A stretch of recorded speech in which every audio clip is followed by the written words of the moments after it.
नमस्कार, मैं हूं आपके साथ नलोफर अंसारी और आप देख रहे हैं V9 न्यूज। आइए रुक करते हैं कुछ बड़ी खबरों की ओर।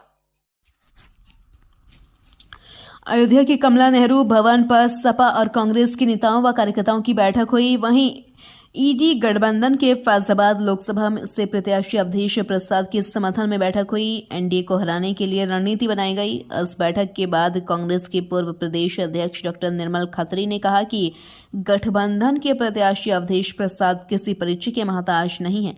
लगातार कई वर्षों से जनपद के किसी न किसी विधानसभा से चुनाव जीतकर विधानसभा पहुंचे हैं और कई बार मंत्री भी रहे हैं। जिस व्यक्ति को कई बार विधानसभा में प्रतिनिधित्व करने का मौका मिला हो तो जाहिर सी बात है उस व्यक्ति में ऐसी खूबी है जिसको जनता ने उन्हें विधानसभा में चुनकर भेजा है। ईडी गठबंधन भाजपा सरकार को उखाड़ फेंकेगा। वहीं गठबंधन के प्रत्याशी अवधेश प्रसाद ने कहा कि फैजाबाद लोकसभा में ईडी गठबंधन का इतना प्रभाव है कि भाजपा अपना प्रत्याशी नहीं खोज पा रही है। राज्यसभा के चुनाव में सपा के क्रॉस वोटिंग पर उन्होंने कहा कि किसी के जाने से समाजवादी पार्टी पर फर्क नहीं पड़ता। अखिलेश यादव को सीबीआई की कोई नोटिस पर बोले अवधेश प्रसाद। कहा जब जब चुनाव आता है इस तरह की नोटिस आती है। चुनाव आते ही विपक्ष के नेताओं पर सीबीआई ईडी का नोटिस आता रहता है। भाजपा सरकार विपक्ष को डराने का काम कर रही है। अयोध्या से ब्रजेश सैन की रिपोर्ट।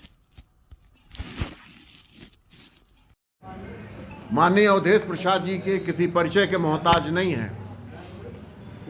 लगातार इतने वर्षों तक, एक लंबे समय तक विधानसभा में इस जनपद के किसी न किसी क्षेत्र का प्रतिनिधित्व करने का अवसर जिस व्यक्ति को मिला हो तो यकीनन उसमें कुछ न कुछ ऐसी खूबी होगी कि जनता ने उन्हें विधानसभा में चुन करके भेजा होगा।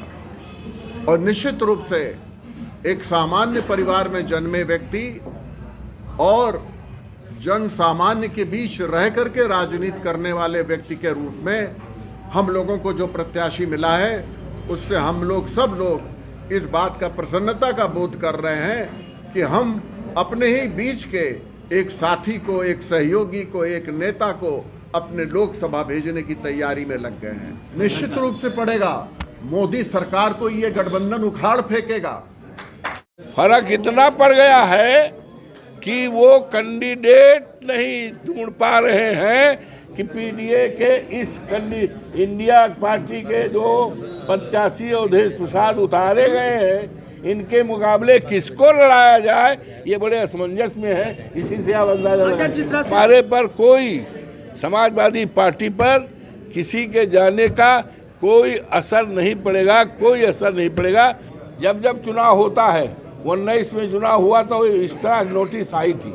आज 24 का चुनाव है। इस चुनाव में आप देख रहे हैं विपक्ष पार्टी के तमाम नेताओं पर किसी को नोटिस, किसी को सम्मत, केवल ये चुनाव के लिए है, डरवाने धमकाने के लिए। और माननीय अखिलेश जी को जो बुलाया गया है वो एक साक्ष्य देने के लिए, गवाही के लिए आया है। उनका कहीं किसी में उसमें नाम नहीं है।